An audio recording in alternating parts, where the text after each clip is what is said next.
Welcome to the Ref Room, hockey talk for referees, coaches, players, and fans. Broadcasting live on Facebook, YouTube, and Twitch. With your hosts, Smokin, Silz, and Baumruck. Live. The Ref Room starts right now.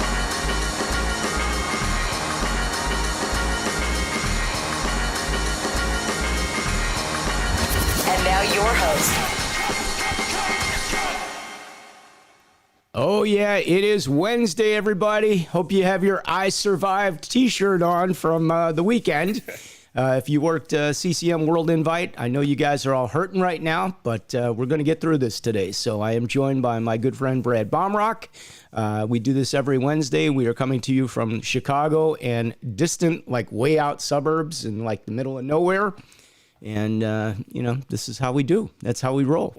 And we got a very special guest today with us. We have the one and only, the very first. This is unbelievable. I mean, we now have female referees, not even linesmen. We got referees in the AHL, and we are very happy. It's one of our very own. So I am very pleased to welcome to our show Samantha Hiller joining us today. So hi. We're gonna. Thanks for having me, guys. Well, first of all, congratulations. I'm really excited for you. A number of us have had the opportunity to work with you, and we know what a great job you do, and we're going to talk about all kinds of stuff today, but we do have to kick it off. I mean, it's been CCM Weekend, and, I'm sure everybody's got some stories to tell. There's stories out there, so in the comments, guys, if you had something interesting, put it up there. Share it with us, okay? We want to hear about it. Brad, how was your weekend at CCM? Oh, my weekend was great, actually. I saw Sam quite a few times. She was refereeing on the opposite rinks as me, and her games were more interesting than mine. So I'm sure. I had nothing other than I made a dad's weekend on Sunday. I'm in the semifinals, and I have a player cross-check a player at the stoppage, and the other guy tomahawks the guy in the leg, and I go, both of you, go to the box. We're not doing this on Saturday of semifinal weekend. And a dad yells down from the stands, "It's Sunday!" Oh, Sunday. then it's okay. No penalty. Good job. And it was really cool, actually. The coach from the team turned to him and he goes, "Are you serious right now? I don't want to hear a word from you people the rest of the game." He goes, "Knock it off." So it was nice. That's my biggest story, I'm not going to lie. Other than that, I had a great time with my buddy Tim from St. Louis and all the referees that we worked with, and I have no idea how we got through it. The games looked bleak on Saturday morning. There were still a lot of games out there, and referees were getting switched. Our partner got pulled, worked his first game with us, then had to drive from Darien to Morgan Park, referee, and then come back to Darien. So I heard about that one. There's more to that story that we can't talk about, but I heard about that one. Yeah. Interesting. Sam, how many games did you work this weekend? I worked 13. So 13. And you're still standing or sitting. Apparently. So these old bones don't really do 13 anymore, but I made it through. So. Old is not a good word around here.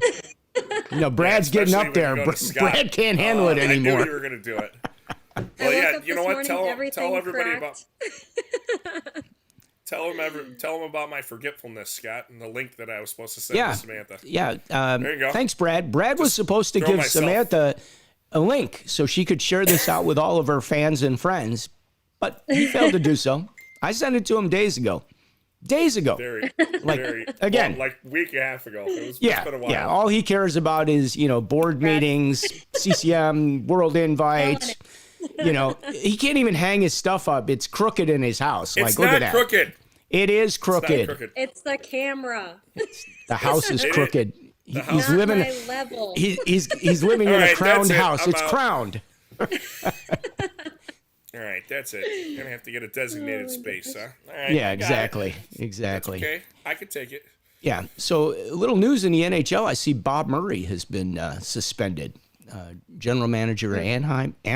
I think he's the GM, right? Yep. Yeah, under investigation for conduct off the ice. Yeah. Whatever that means.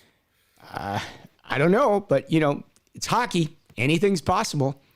Maybe he didn't shake hands with the referee at the start of the game. Maybe when the referee came over and shook his hand and tried to introduce himself, He wasn't pleasant to him.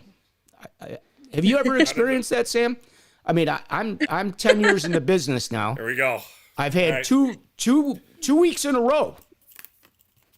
Coaches that would not even acknowledge that you were at the bench, basically, to say hello to them. Yeah, they have those. I had a couple of those moments this weekend where, I just stood there and I was like, hello, I'm your official today. And then, eventually they finally came down. But there were some that, you got to still respect how some people feel about COVID. So I was like, maybe they just don't want to shake my hand because they germs or you something. went in a totally different direction. I don't think that's the case. I mean, they didn't have a mask on, okay? So I don't think they were worried about it. I was like, maybe he just doesn't want to shake my hand. He thinks I have germs and doesn't want to.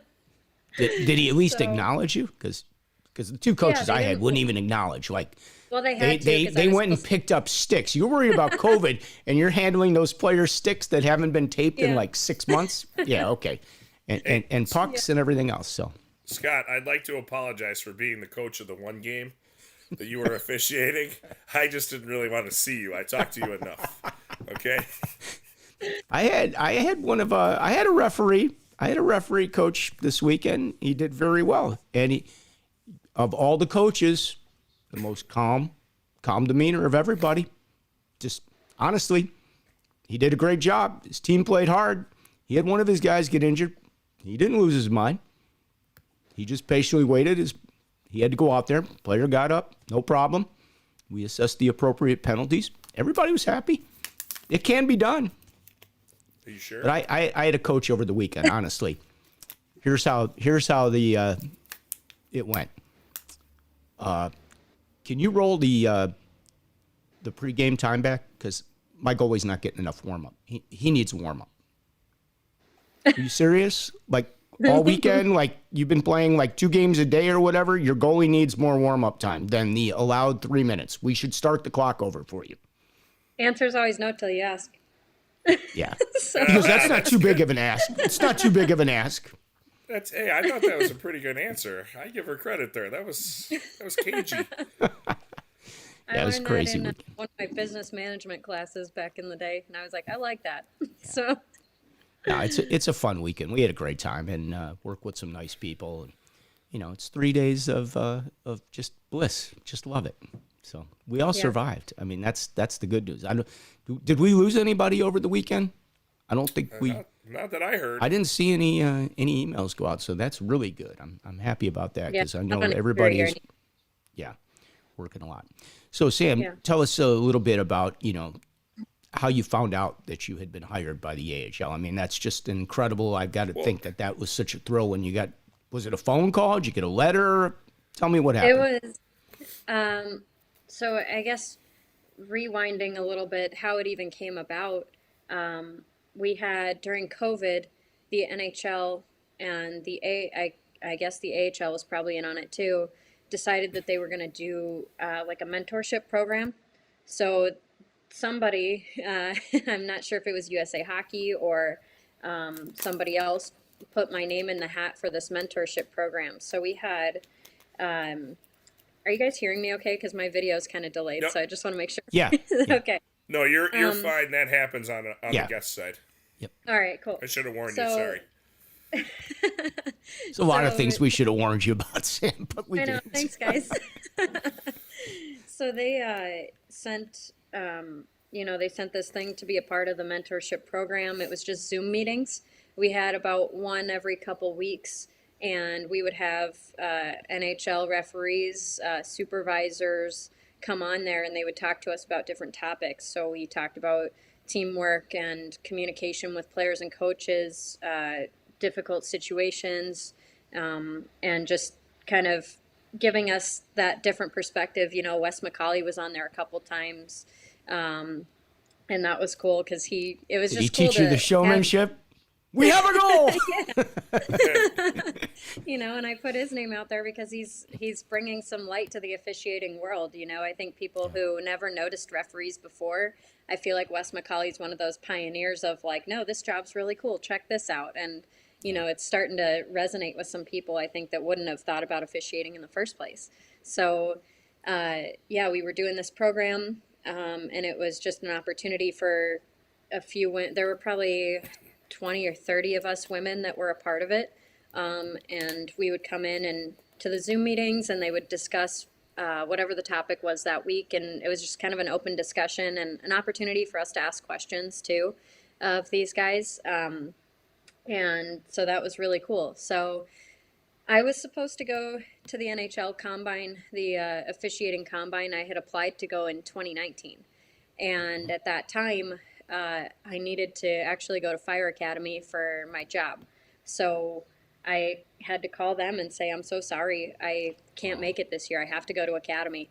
And they were like, okay, understandable. Like, apply next year. It's fine. That was They were nice. actually That was nice. I mean, yeah, typically they were if you really turn cool. something down, it's like, well, you had your chance. So that's really cool that they.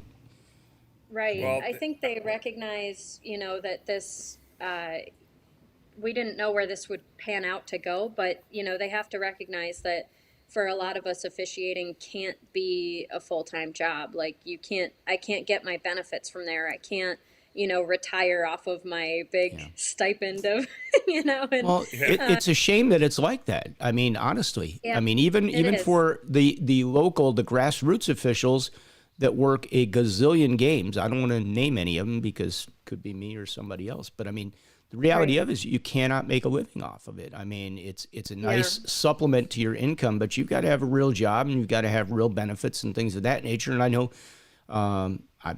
I'm guessing it's the same with the AHL. I don't think can you make enough? Do you get enough in terms of a salary and benefits to be able to like make a career out of that, or I maybe think I'm it going depends. somewhere I wasn't planning on going, but we hit the Yeah. subject and it is a subject because we have guys that work you The, know 50, 60, Oh 70 yeah. games a month or We better, have guys and skating every day almost, trying to just pull it together. And I've been there, like I definitely used to kind of make a living off of officiating and skate every single day because that was what I had.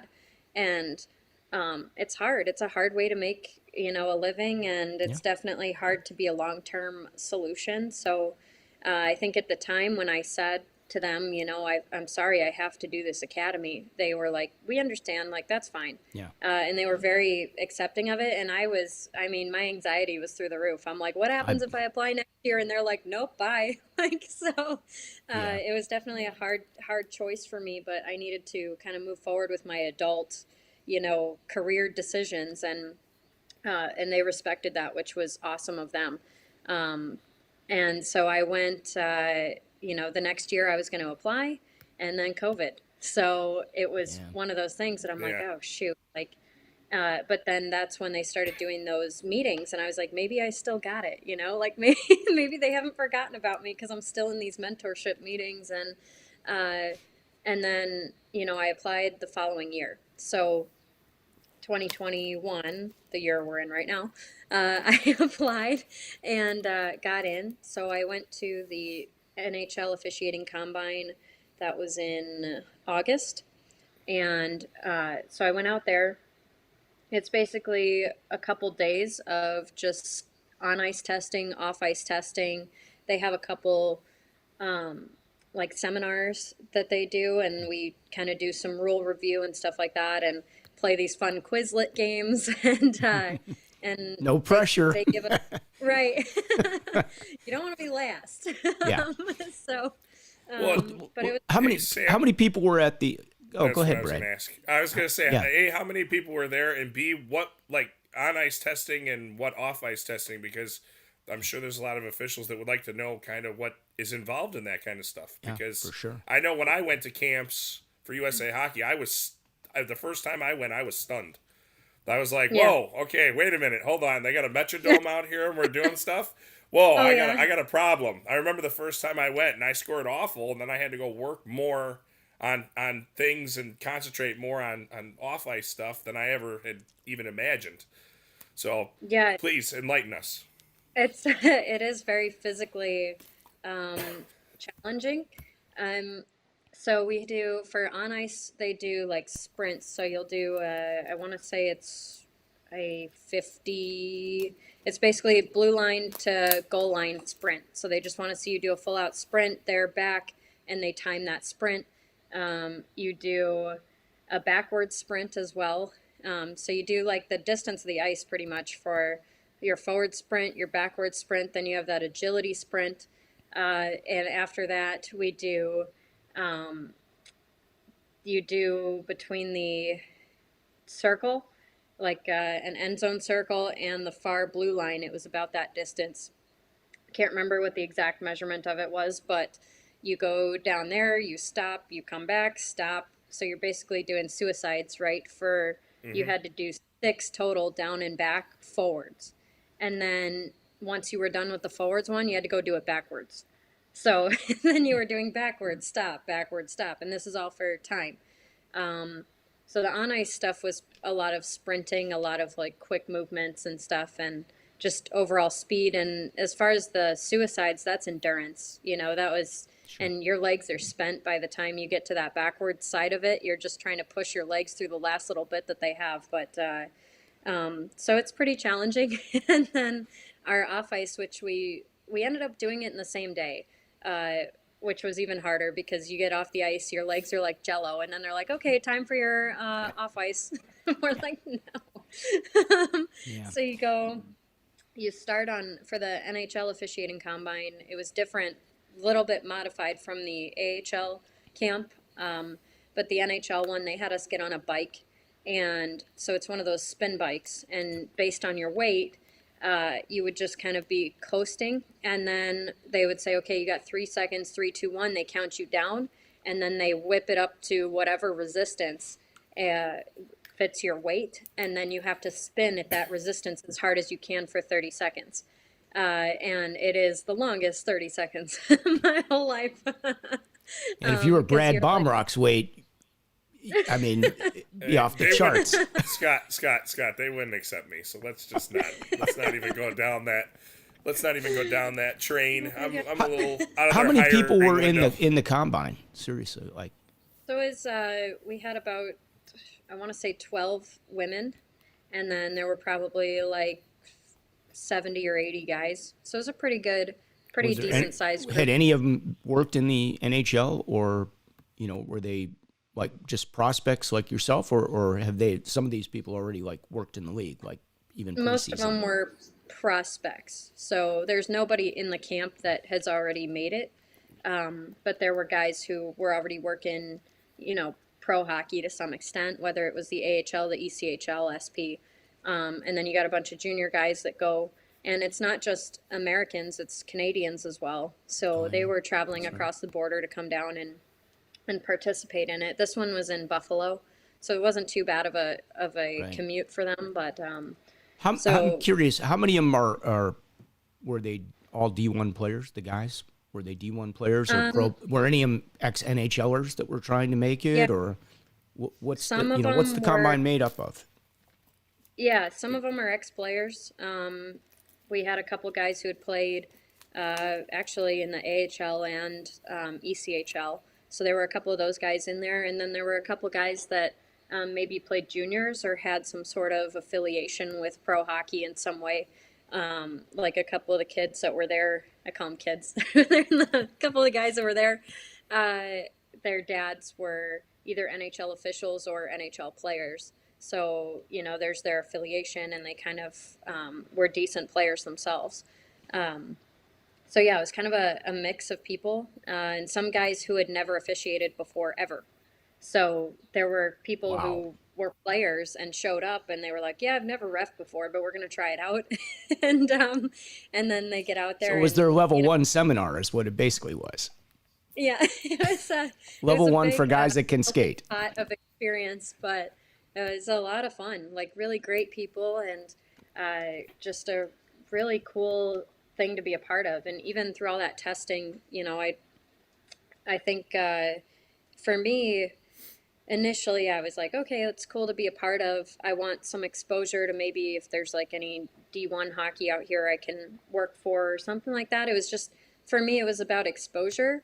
I didn't think it would actually lead to me getting some sort of professional contract. Uh, so I went out there and just had fun and did what I love doing. And I was like, wow, what a cool experience. Like, this was awesome. And, I met really cool people and I just kind of like had a great time doing it. And then I'm home, a couple weeks go by and I get this email from the AHL and it just says, we'd like you to come to our referee camp in a couple weeks. Cool. And I was like, are you serious? Like, this is this is a real What's thing? And I just kept like looking at the email, trying to figure out, is this like they meant this email for me? So Okay. this is the real camp now. This is not a combine. This is like come to the Right. real deal.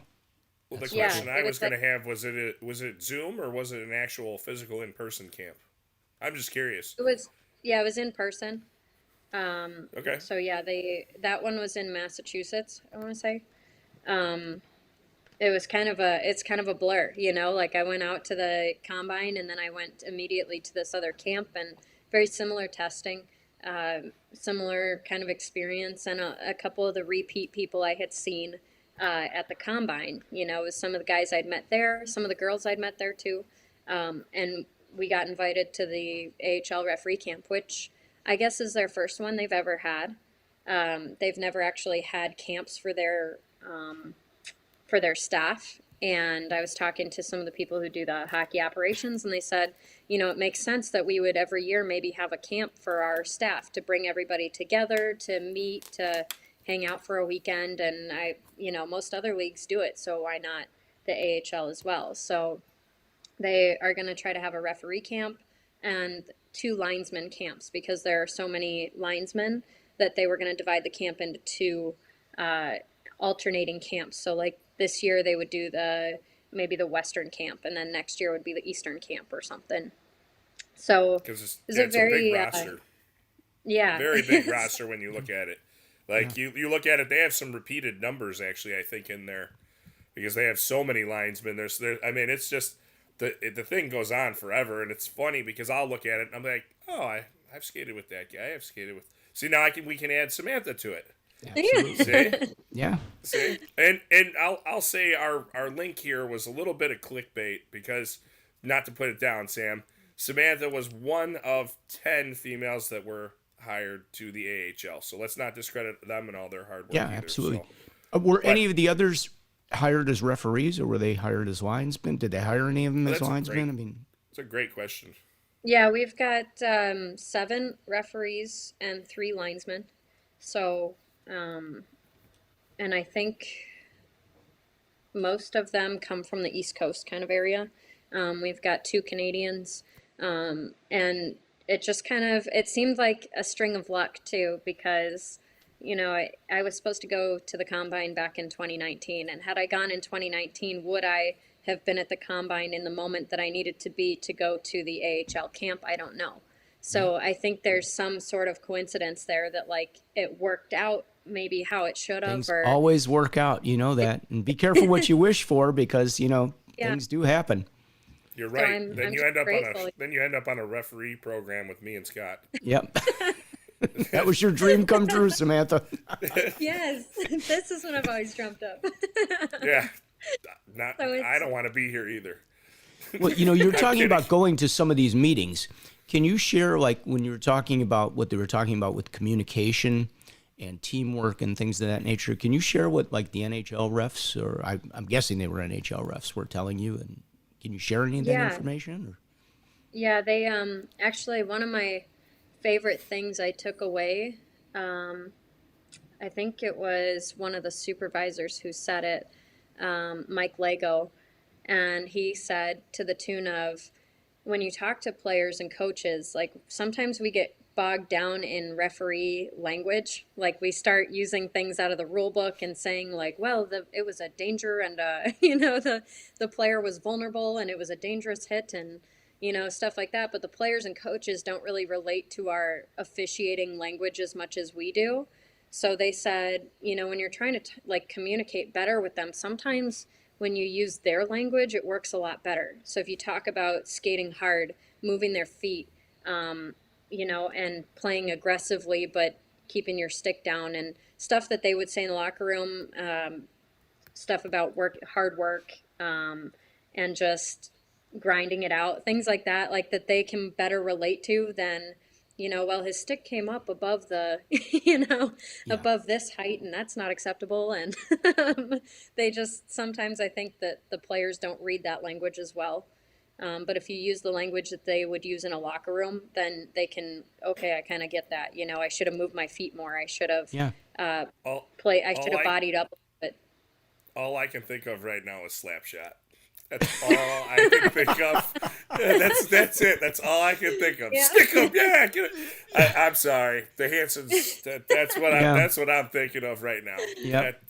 That's what I'm thinking of because that's a hockey locker. Yeah, room you gotta. game, I guess so. We need to dummy it down, is what you're saying, basically. Yeah, like use it's use relatable terms. Yes. relatable terms. That's Yeah. and that's the thing is like, so I've been trying to talk to players in more of that way, that they can relate to instead of just throwing the rule book at them and being like, this is what it says in the rule book. Yeah. Yeah. Because if we quote that language verbatim, they might be like, what does that mean? I'm not a lawyer, Yeah. like, so, Yeah. How true is that? You know what? Yeah, so- I got a good story about a very veteran referee, and he always does this with his lingo and whatever, and coach is yelling at him, and he goes, he gave him one of these, and he points at his elbow, and the guy's like, oh, Yeah. okay, I got it. Like, Yeah. so I get where they're coming from. Like, I get it. They don't know what You chicken wing is, but they know what this is. Yes, Right. they gave him one of these. Yep. So it's it's kind of, that was a really cool thing. When we talk about teamwork, they just talked about like your pregame meetings and how important it is to really like talk to your crew that you're with and get on the same page before you go out there. And we always talk about this in seminars and things, like this is nothing new to us. And I think we innately do it anyways. When we show up for games, like with people we don't know, we're like, hey, like, what do you usually work? If you're lining, you're like, do you want the first crack at the hand pass high stick, or you want me to take that? I think these are things we generally talk about anyways, but they were emphasizing that even in the pros, especially in the pros, the guys are, every time they get into the locker room, this is a talk that they have, even if they've worked together for, 13 years, they're sitting there going, okay, man, like, what do we want to focus on today? What's our, getting centered and ready for these games, at the professional level. They do this every game, and they really sit there and think about, what's our focus for today? How can we all get on the same page? Do we know anything new about these teams or coaches? And also they talked about doing like a rule of the day. So they like to just like flip through the book, and some guy will say stop, and then they stop on that page and open it up, and they review whatever that rule is or situation is that they come across. And I thought that was kind of cool because I like that. it's almost like a little roulette you can Yeah. do.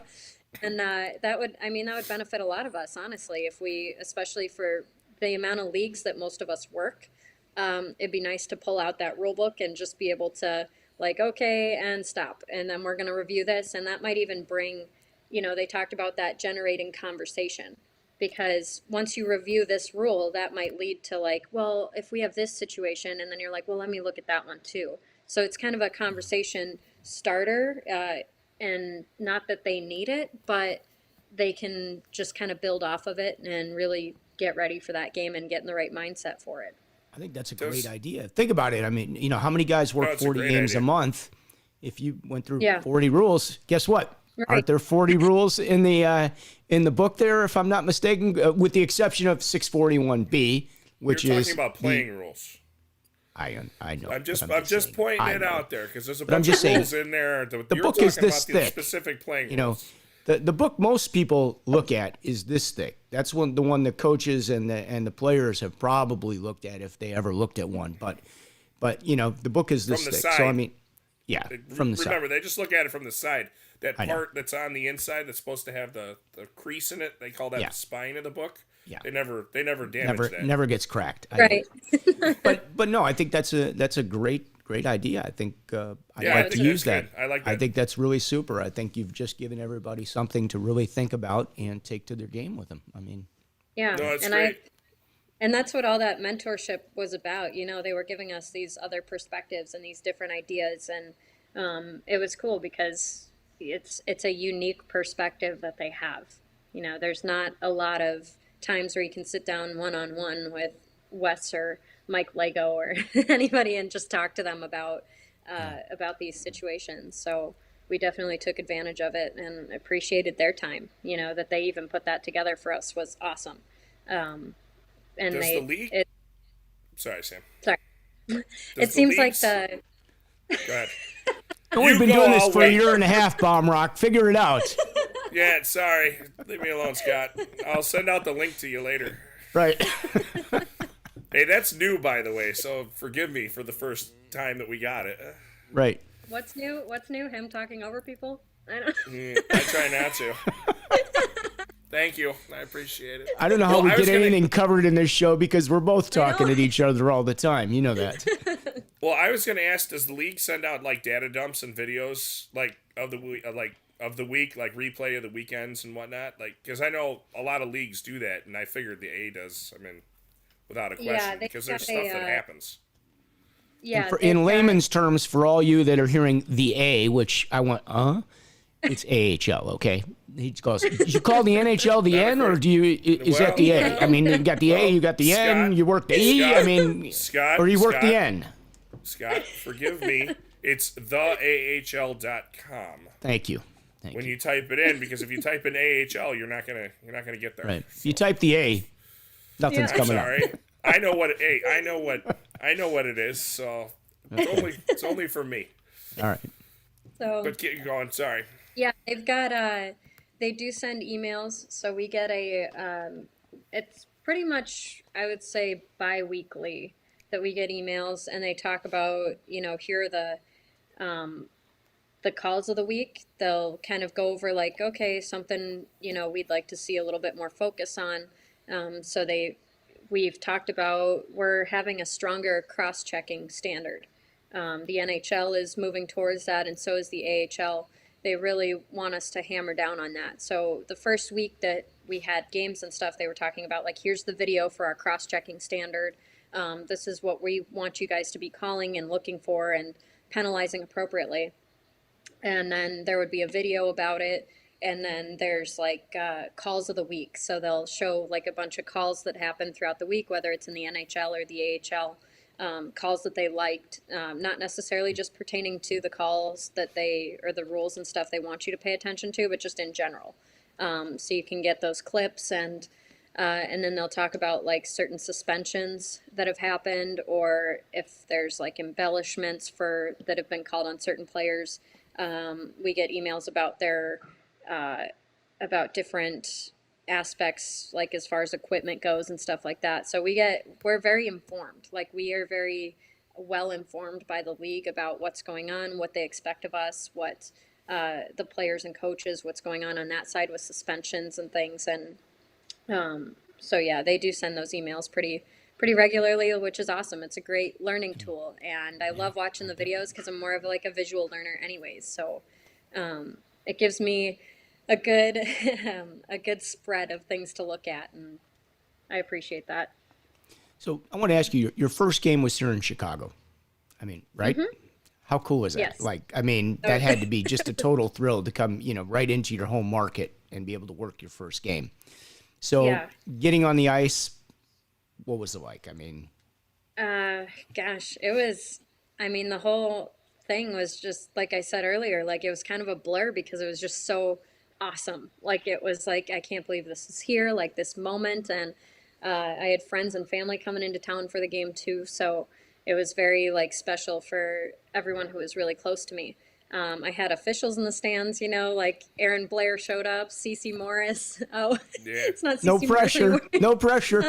The real evaluators were there. CC Strom.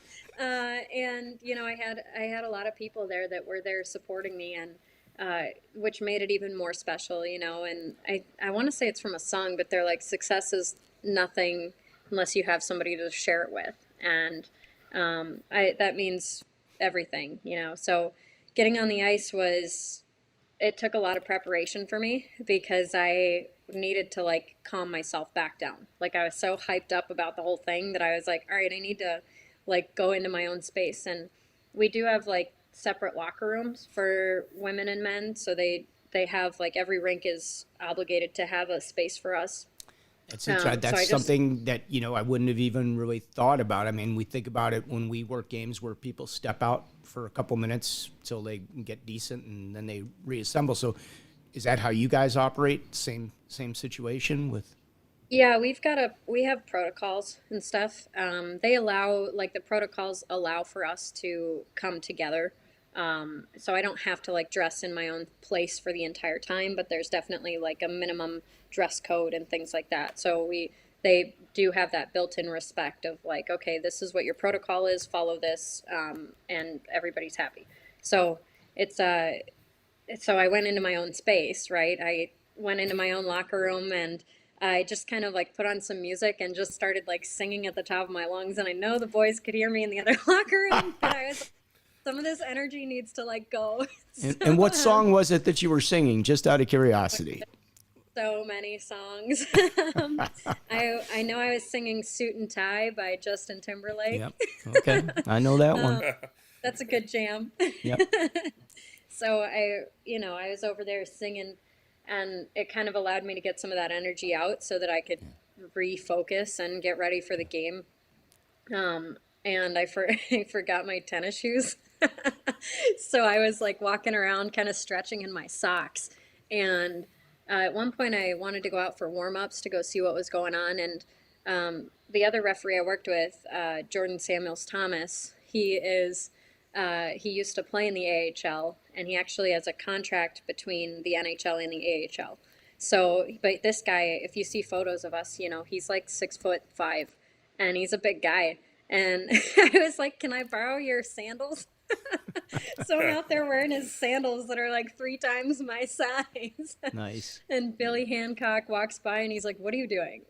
I'm like, Hey. "This is my outfit."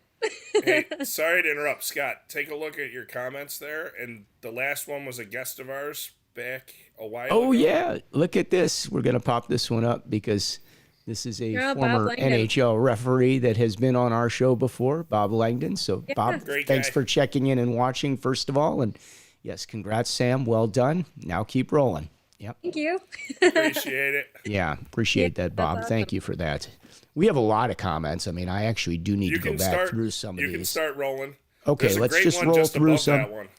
All right, let's. If Sam get to that. Sam wants to answer this, That was Billy's she can. wife. Well, Bob says it's about time the girls took their turn to babysit. Bob's a great guy. Good Yeah. good guy, good Yeah, friend. yeah, appreciate that, Bob. Thank you. Eric says, funny. now I have a question There we about go. the game. How was Billy's wipeout? Oh, too bad, we can't play music on YouTube, but I would play Wipeout by the Safaris for him because I heard about this. Like, this is legendary.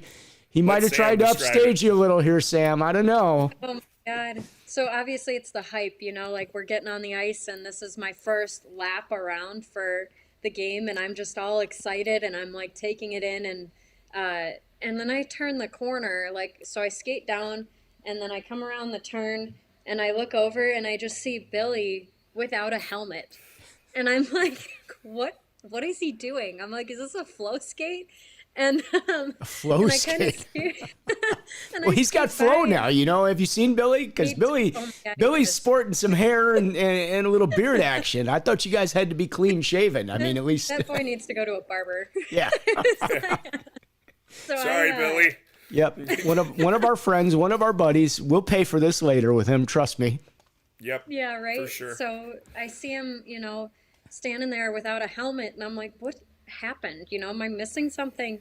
And then we went to the crease, and Jameson was like, oh yeah, he wiped out. He's like, he definitely, I guess he was coming around and like didn't see a certain cable or something because they had all the pyrotechnics set up and everything, and he there was a cable or some sort of thing, rope he didn't see, and went to try to avoid it and just fell. And because his helmet wasn't buckled, which safety tip, keep your helmets buckled. Yeah. His helmet For a lot of came you off. referees, more so for you players, listen to that. Yeah. True This statement. can happen to anybody. It's a safety precaution. But anyways, hilarious nonetheless. It went under the pyrotechnics cart. There was somebody who actually made a comment on it on the picture, one of the pictures online, and he's like, he's like, the guy on the left wiped out, his helmet went under the pyrotechnics cart, hilarious. And I was like, it was, because he couldn't find it. And the guy who was running the pyrotechnics, he's like, they're going off in 20 seconds, and I'm gonna blow his Billy's helmet like, up. I can't get my helmet. It's really a mess. So the bigger So, question is, did you get a libation after the game? Compliments of Mr. Hancock. Yeah, yeah, he definitely owes me still. Oh, he still Actually, owes. they all do. Oh, They all do. Hancock, you got to pay up, buddy. The three of them, my whole crew went down at some point in the game because Wow. Wow, in I a pro game, they all went down. Jameson went down to break up a scrum and Oh, kind of okay. accidentally slew-footed JST on his way in. And so he took him out. And then I was like standing there. I'm like, what is wrong with you guys? And then, there was one play. So I was, kind of chirping my own crew in between the second and third period. And they were like, I think they were just like, you wait, you're going to get taken out too. We're all in this together, whatever. And one of the last couple minutes of the game, these players are coming up the boards and I'm on the boards and I'm like, this is it. This is where I die. And it's just like, I had nowhere to go. And I was like, oh shoot. So I just kind of stood my ground. And the Chicago player just kind of like tripped over my skates, took my whistle with him. So my whistle went flying, and I was like, Been there, done and I was that. still standing there. And I know JST, he was like, I was really hoping you were going to fall down, honestly. And then you didn't. Nice. It wasn't fair. Yeah, nice. So, Yeah, and for all yeah, for everybody out there that's like a coach or a player or a fan, you don't understand what we're talking about. If you go They down, don't need to know. they don't need to know. All right, all right, all right. They We'll don't leave need- it there was alone. a- there We'll was leave it a- alone. There was an article There's some written things you many just years don't ago need to on know. Hockey There you go. Stop. Go figure it out. Yeah. Okay. Very cool. So, were you a little nervous out there with some of those big boys coming at you at high speed, or are they pretty respectful and they've got their heads up? they were, I mean, it was the cleanest game. They're not out there trying to lay these late hits. They're respectful. Their heads are up. It's a It's different different, type of, isn't it? yeah, because it is faster. So in that sense, like, yes, I was definitely moving my feet the entire time. There's no downtime. You're just constantly turning and going and whatever. So you're constantly moving because they're quick. But you can anticipate those plays a little bit better. They're looking out for you, so they're not hopefully going to rifle it right at you because they're pretty accurate. And Yeah. and for the most part, like the players were, even getting on the ice for the first time, coming down the tunnel, the players are like fist bumping me. And they're like, welcome to the league, like, congratulations. And they were really cool about it. And the coaches, too, they were like, congrats on being here. Like, we're happy to have you. And nice work. And just kind of like a warm welcome to the league. And, That's nice. eventually that'll fade, I'm sure. Eventually I'll just become, You called another- what? Yeah.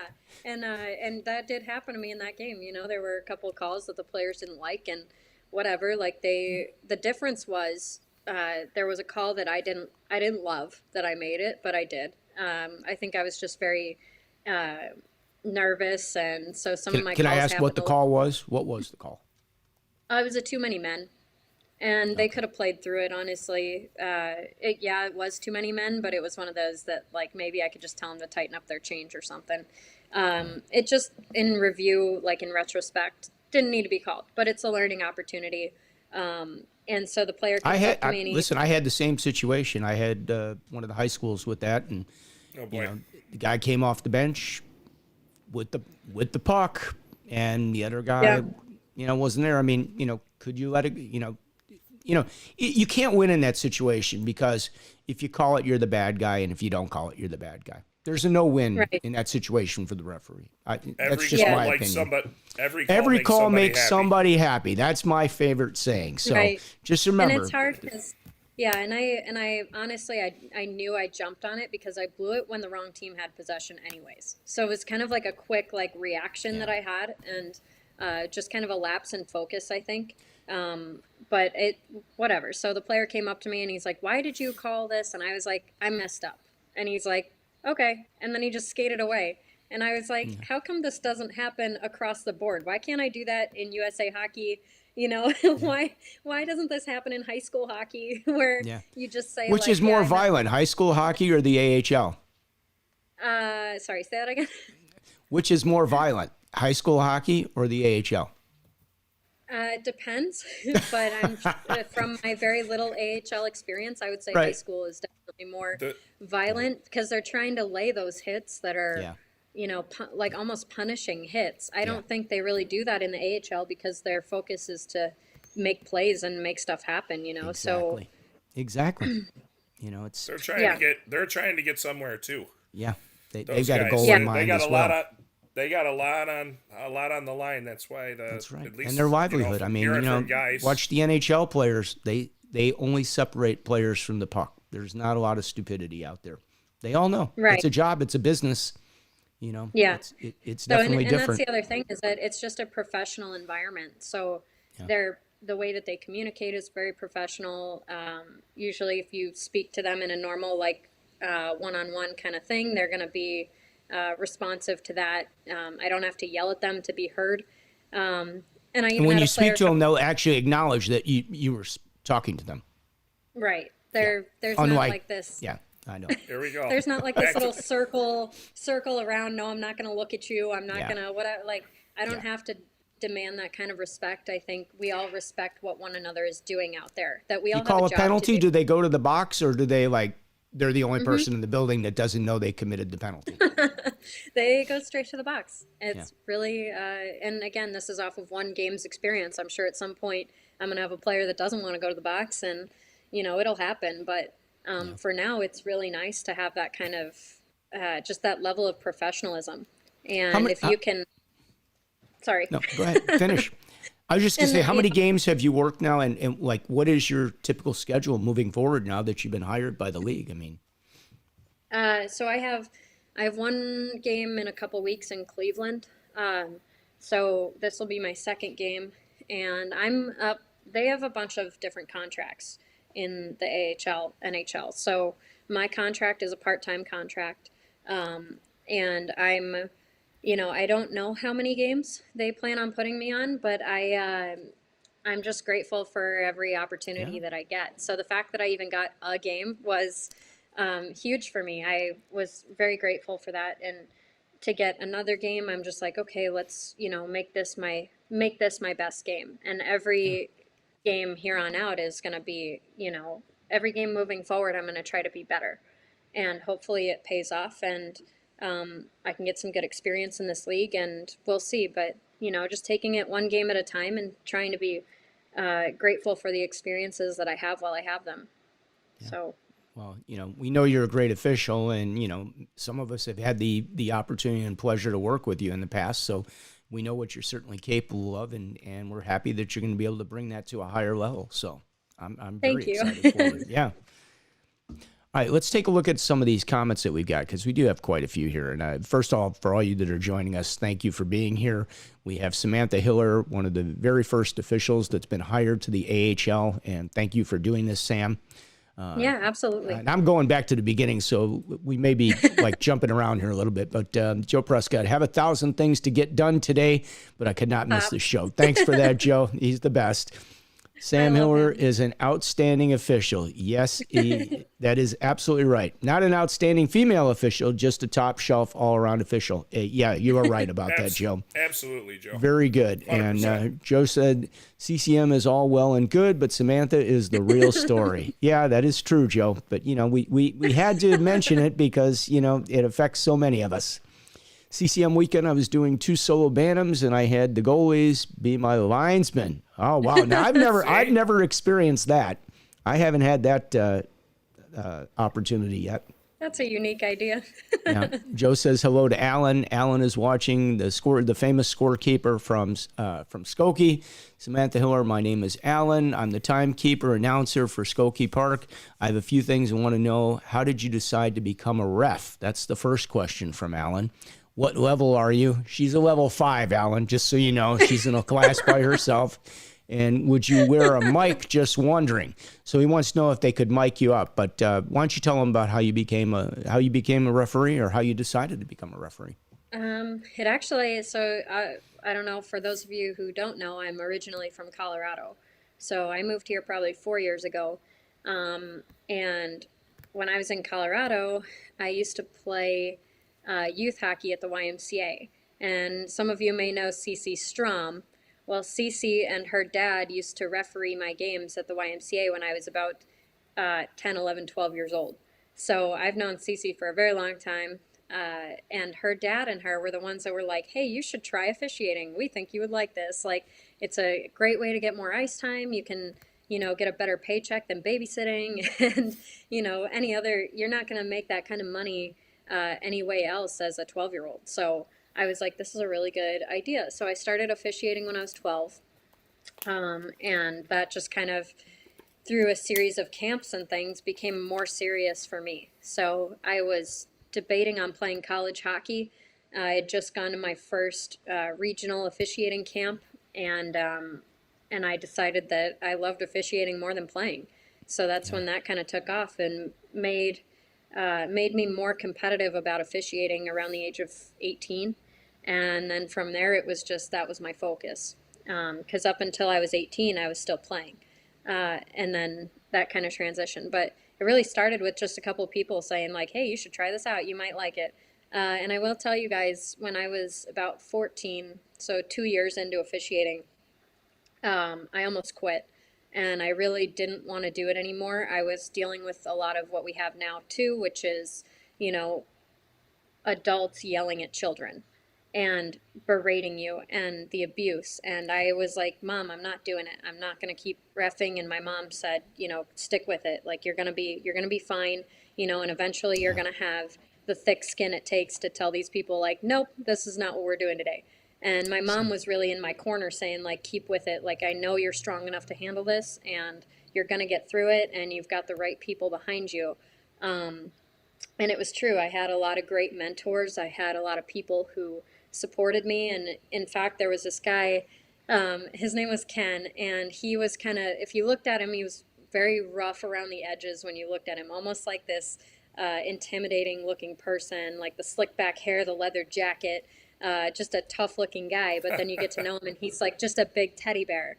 Anyways, so he started showing up to my games. He was like one of the supervisors in the area. And I he just put up would. your nickname up there so you'll see it in a second.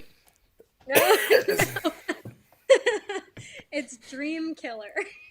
Oh, Dream Killer. Oh, let me make that edit too, okay? All right. Well, this Stand is by. funny too, though. So, Cowsel will appreciate that. There we go. Dream There you Killer go. Hiller. All right. Okay. So, yeah, it was, he started showing up to all my games where parents were still doing this stuff, coaches were still acting up, but the second they saw him standing by me, they were like, "Whoop, don't know who that guy is, but he looks really, he looks like a rough guy. I don't really want to say anything." So he spent almost a whole season coming to my games and just being there for me and giving me feedback and saying, like, yep, this was great, this we could work on. And then the biggest part that I had was him walking me out of the rink. Like, he would walk me out of the rink after every game, and parents and coaches felt that they could not then approach me like they were before. So it was kind of like put some, I don't know, it just made me feel secure. And to know that I had somebody like him out there that was willing to take time out of his day to come down and watch my squirt game and then, give me some feedback and then walk me out of the rink because he knew nobody was going to say anything to me if he was there. And my mom would do the same, so it was just having the right support at the right times that kept me in it. But there was that lapse that I had where I almost didn't come back to officiating. And that's why I find it very important for us as like senior officials to like come back and do the same for younger officials, because I know what they're going through. I went through it myself.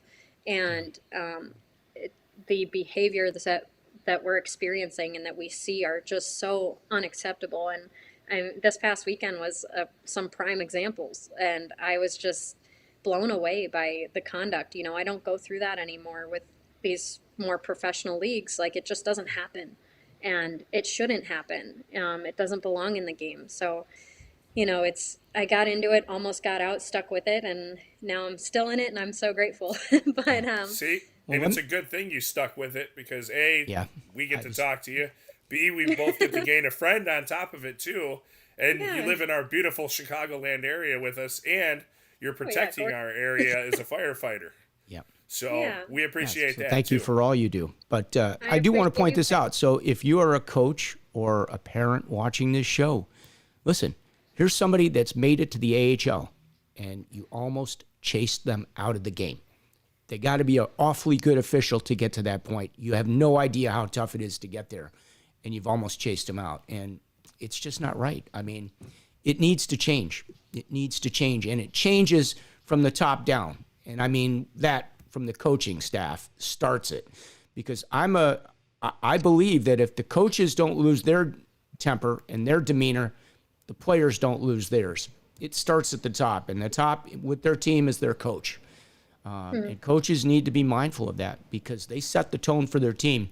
I will tell you, we'll go back to the story you were telling about the too many men on the ice, because after I had that happen, the whole team had lost their mind. Like they were psychotic the last 5 minutes of the game, because it all started from the coach. He lost his mind, and it just trickles down. So coaches need to be aware of this. You know, I always tell coaches, like, they need to look out for referees. They need to look out for the safety of the referees. They need to teach these things to the players. I mean, I'm sure in your career you've been mowed down many times, am I right, by players? Yes. You get caught behind that hit. Somebody had to go cross ice, run somebody, and you're right behind them, you know. I mean, these are all things that, you know, I just keep talking about on this show, and I want to make a difference with that, because I don't feel that, you know, the referees do get the respect they deserve. And that could have put you out of the game. You can't make a play. You can't make a play with the puck flying off the referee. That's number one. Yep. And number two, if they're stuck on you because they ran into you, they still can't make a play. How about this? Pick your heads up. That's the most common thing I could say to any hockey player. 99.9% of the time, they're looking for an earthquake. I don't know why they're watching the ice, but that's what they're doing. So if they're on earthquake patrol, you're going to get hit by the puck. So there you go. For sure. All right, Flavory Soup says, what a fun weekend it was. Truly a pleasure. Flavory Soup. Terry says, sore legs still. Yes, that is correct. Is it cold over there, Brad? No, it's not. I just wanted to wear a hat today. My hair's getting long. I refuse to touch the thermostat. Yeah. That's further down. That's Mr. Farron. I saw it. He knows me pretty well, so I give him credit. Frankie Fortuna, what a great ref. Frankie's been around forever. One of the great guys. Great beef sandwich when you get with Frankie Fortuna. There you go. And the jardiniere. Yeah, loves how he communicates with the coaches. Hey, forget about it. No. Let's see. Oh, Eric, our referee-in-chief, has checked in. Rule roulette. He loves it. See, I think that's a great idea. So, guys, if you missed that earlier in the show, you need to take that one with you, and that is open up the book and have a one rule of the day discussion with your crew before you start working. Zach says, I'll start preparing now for Scott's pregame pop quizzes. Coming to a rink near you soon, Zach. Eric says, same here. I see that name pop up. It's time to hit the book. Very cool. Carl says the Q. Because we were talking about the A. The Q, the N, the J, the H, the L. Yeah. We got the alphabet out there. And then, And then, of course, we had Bob that checked in. Former NHL referee, one of the greats. It's about time the girls took their turn to babysit, which we saw. So thank you for that. Here's a few more. We'll skip down here. Eric says, how did Super Weekend treat you? I ended up filling 2 reports, a game, and a match. Whole lot of fun paperwork. Yeah, I heard there were a couple penalties assessed. I mean, I didn't have any. So I didn't even have a 5. Did I have a 5 in a game? I don't think. Maybe we had 1. I don't think we had much. I mean, for the most part, it was all good. Had a good weekend. Saw some decent hockey. Brad definitely doesn't turn the heat on until it snows. Yeah, the heat's never on at Brad's house, right? In all honesty, I only had one bad coach this last weekend, surprisingly. That's a Facebook user. That's because somebody didn't click the link, so we don't know who that is. But the link in their defense is not in there today. Okay. Oh, it's not, because Brad fell down on his job again, see? That's 2 links you didn't take care of there, Baumruck. Yeah, well. And will you do me a favor? Will you please fix that crooked sign behind you? It's not crooked. It's just how it's sitting on my. We're going to go back to the blank wall with Brad, because... Well, you were the one complaining. So now you got stuff. So it took a year and a half for you to put anything in the background. Like, because I knew we this have was people going to happen. come on the show once and cry. they have a background built out for us. Not you, a year and a half later, so. No, I can't help it. All right. And my kids already knocked one of the things off the wall. So there you go. See, that's what I'm dealing with over here. Anything else you want to cover before we kind of start to wind things down, Sam? I mean, we really appreciate you being here today. Thank you for that, and congratulations from all of us here in, the Illinois Hockey Officials Association. Oh, by the way, I do have Brett Straley. Brett, one of our regular viewers on the show. He's the newest board member of IHOA, Brett. So congratulations to Brett. Very happy for you, and you'll do a great job. So thank you for all you do in advance. There is a little. I guess we probably have to buy Brett a coffee, because Brett's bought us enough coffees over the course of time. We should buy him a couple coffees as a board member. Yeah, and you can all support the channel if you like. If you like what we do, you can contribute by going to buymeacoffee.com/referee, and you can buy any one of us a coffee. You can buy Sam a coffee even. So, let's see what else we got here. So Alan asked about the mic a couple times. Let's pull that one up. Would you wear a mic? Yeah, they don't. At least for my game, I didn't have a mic. I think they pick and choose certain games to have them for. I don't know exactly when I would have one, but I haven't had one yet. So. Well, I'm curious. So he's asking about a mic. I'm guessing he's asking about being mic'd up where they can hear all the comments during the game, but. Don't you have a microphone for the penalties to announce, like, Chicago penalty, 23, 2 minutes, roughing? No, and that's what I'm saying is, I haven't they don't have that either. That's interesting. So I don't know if it's by rank or by team or only for certain games. I don't know what the criteria is, but I haven't had one yet. So, and as far as being mic'd up to pick up audio, they've got the mics all around the glass, so usually they can pick up what we're saying, which can be, you try to be careful about what you're saying so that it doesn't. Just like the amateur officials like ourselves can get picked up for whatever we say too. So yeah, so it's but I haven't had a mic yet for penalties or anything. So we'll see if that comes along later. I don't know. You want to give us your best announcer shot at that right now? Oh no! A little practice. Matt says, with as much of the frame as he takes up, does Brad even need anything behind him? How could you ever see the crookedness? What are friends for?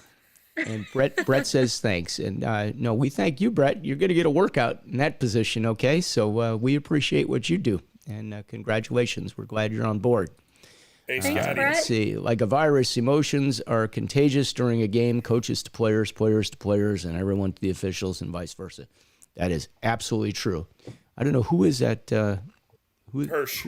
Oh yeah. Okay. He's a judge. That's the judge. The judge knows. See? That's right. Hey, Scott, real quick. Right. IHOA updates. All right. So we got to go through this because we do have Chicago people. The seminar is filled for November 24th. There's no more open spots. We have as many as we can to get on the ice and in the seminar. We are going to have another one in December or January, so spread the word. There's 12 people on a waiting list right now. We understand. We're working on it, so please bear with us. Give us Must some be time. those increased game fees that are just reeling them in. Just come on in. Come on in. I think people are back on the ice, Scott, so they're looking for something else to do. They're already at the rink. Okay. Eric says, I'll definitely buy Sam and Brett a cup of coffee. Yeah, and thanks, Eric. You should. That's great. Okay. All right, very good. Anything else before we go? I got nothing, but what would you I'm like? tired. You guys have more questions? All right. I don't think so. Sam will take a couple questions if you guys want to pop a couple questions, and make them good ones, because I will screen them. Hang on. After you screen them. The good part is Facebook user over there. I don't know who it is. Right. It's probably somebody that we know really well too. That's what's funny about it. I'm sure. Right. I don't see anything else yet, so it might take minutes to come through my system. So, all right. Well, with that, remember we do this every Wednesday. It is the Ref Room. If you like the channel, buy us a cup of coffee at buymeacoffee.com/refroom. Hit the subscribe button, hit the notification button. Did you hit the subscribe button, Sam? She will. I don't know where it is. It's on YouTube. Well, hit the notification button after you figure out where the subscribe button is too, okay? Hey. All right. Hey, who do we have next week, Scott? I don't know. Who do we have next week? Hey, you know. You set it up. Oh, Brad's okay. really bad at So it. that's who we have next week? All right. Yeah. I believe we will have the head coach of New Trier Green, Mr. Chad Bidwell, will be joining us. So we're going to have a coach next week. Assistant. So, Isn't he I the think he's the assistant? head. Bob's the hockey director, Oh, but okay. I thought Chad's like actually the coach. I could be mistaken. You know, Bob I'm not might sure. be They have so many teams now. chairman / president / resident hockey director in chief and all that good stuff. But Chad's been there for many, many years with him on the bench. He works with a couple of the teams. He's been around. Everybody will know him. You'll recognize him. And we're going to talk from the coach's perspective next week because, we always say this is for referees, coaches, players, and fans.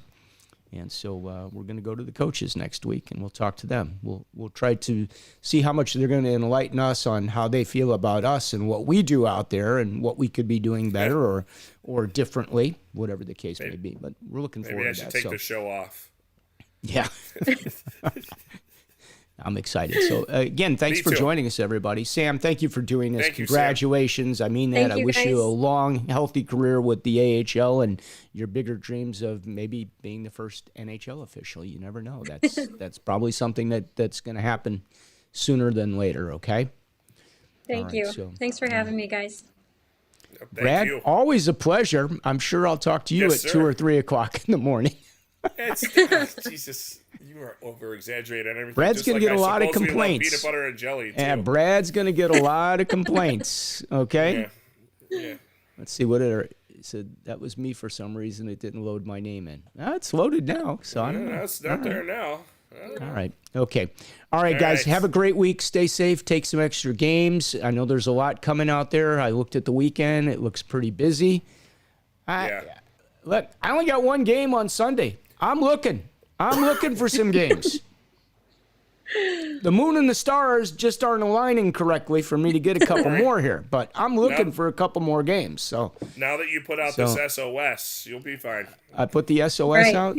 Could we please get some weeknight games? Coaches, parents, weeknight games. You don't need to play at 7 o'clock on Saturday night. It's nice if you do it once a month, but you could do some weeknight games. Get I go some for weeknight weeknight. games on the books. There's a lot of people looking for work on weeknights. A lot of good referees available. Not me, but there's a lot of good referees available. You'd work a weeknight game, wouldn't you, Sam? Oh, yeah. See? Yeah, I'd pick up. See? You could get Sam out there for your game. There you go. You might even be able to get Brad out there for your game. If you're like far, far, far, far, far south. You have to be crooked. Like you got to be like in Missouri to get Brad for your game. I am pretty close to Missouri. It is true. I'm You're not gonna closer lie. than I am. Let's put it that way. Yes. All right. We're out there. All right, guys. Have a great week. We'll see you Fun. next Wednesday. This is the Ref Room. I am Scott Smokin Silz. Our guest today, the Dream Killer, Samantha Hiller, AHL referee, and of course the legendary Brad Baumruck. Have a great week, everybody. We'll see you next Wednesday. Peace out.